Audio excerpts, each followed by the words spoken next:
खुलुमबाय दिनै मोनाबिलिनि खौरांफोरा जाबाय गिबि खौराङाव दङ बे समाव बलिउड सावथुन नायनानै मोजां मोनग्राफोरनि थाखाय मोनसे गोजोनथाव खौरां 2025 नि फैनो गोनां साजिद नादिवालानि आरो राजत अरोरानि लिरनायाव दिहुनजानाय बागीफोरा 5 सेप्तेम्बर खालाराव रिलिज जानो थांगासिनो दं।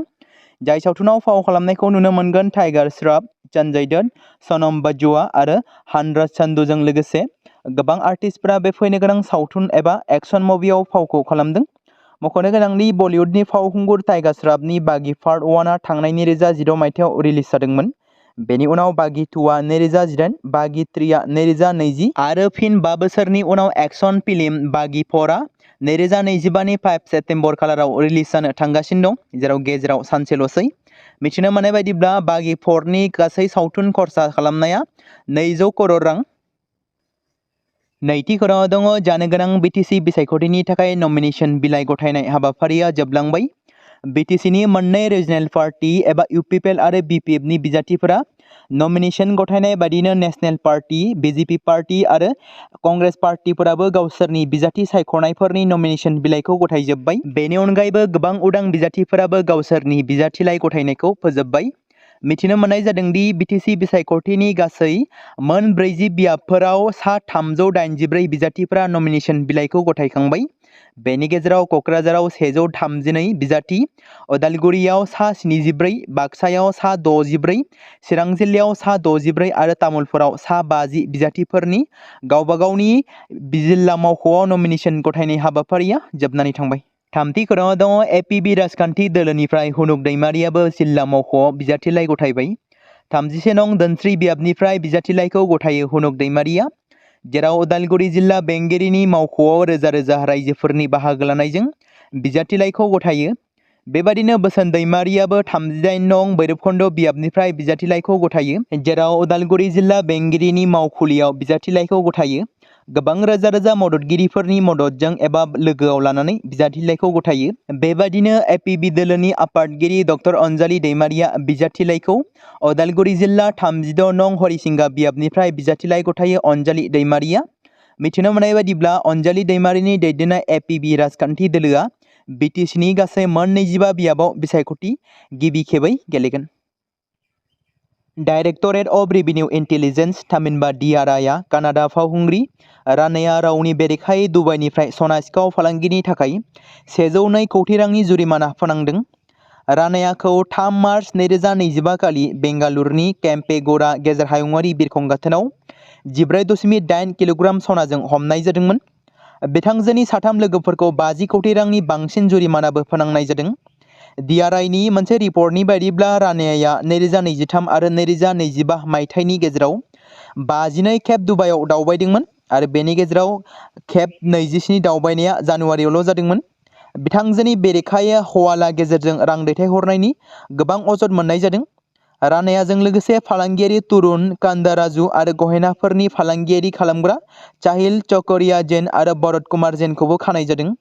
DRIआ बेंगालुरुनि मिरुआरि जोबथेसालियाव दायनिगिरिफोरखौ 250 बिलाइनि खाख्रि आरो 2500 बिलाइनि हेफाजाबारि फोरमान बिलाइफोरजों लोगोसे जुरिमाना होनायनि नटिस हरदों। साउथ करियानि दैदेनगिरि किम जं उननि जिउ खुंनाया जेब्लाबो सावरायनायनि आयदा जानानै फैदों। बावैसो सिगां बिथाङा गोथां गाबनि गावारि ट्रेनजों चीन सफैनायनि उनाव फिन खेबसेबाव नोजोरनि मिरु जानो हादोंमोन। मोनसे रिपर्टआव फोरमायथिनाय बायदिब्ला किम जंआ बोसोरफ्रोमबो जौआवनो $30 मिलियन बाहायो। बिथाङा लोंनाय जौनि बथलनि बेसेना $7,000। भारतारि राङाव बे जौनि बथलनि बेसेना $6,30,000 रां जागोन। किम जंनि बांसिन मोजां मोनजानाय आदारफोरनि गेजेराव पिज्जाबो दं।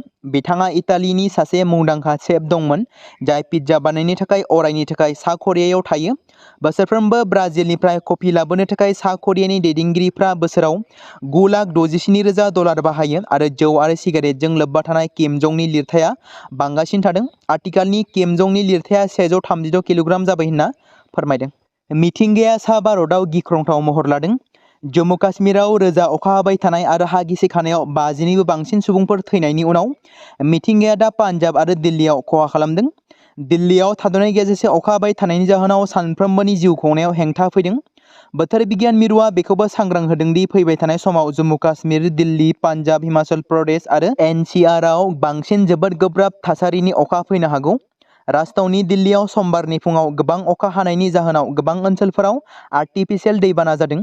गाजियाबाद आरो नयडा बायदि जायगाफोराव सुबुंफ्रा बे दैबानानि जाहोनाव गावसोरनि न'फोरखौ नागारनो गोनां जादों। बोथोर बिगियान मिरुआ बोथोरखौ आसा खालामनानै गासै दिल्लीयाव जन्डिस एलार्ट फोसावदों। फैगौ बिटिसि बिसायख'थिखौ लानानै जमदुवार बियाबनि TCLCCनि मासिगिरि निरद नार्जारिनि माखासे गोनांथार बिबुंथि। जानो गोनां बिटिसि बिसायख'थियाव रायजो राजाफोरा जमदुवार बियाबाव सोर सासे बिजाथिनो भट होनांगौ बेखौ लानानै फोरमायथिदों जमदुवार बियाबनि TCLCCनि मासिगिरि निरद नार्जारिया। बिथाङा बुंदों, फैगौ बिसायख'थि थामहिनबा बिटिसि बिसायख'थियाव UPPL दोलोआ गोबां मासि देरहासार जानानै फिन खनसेबाव प्रमद बर'आनो बिटिसिनि चिफ जानो थांगासिनो दं।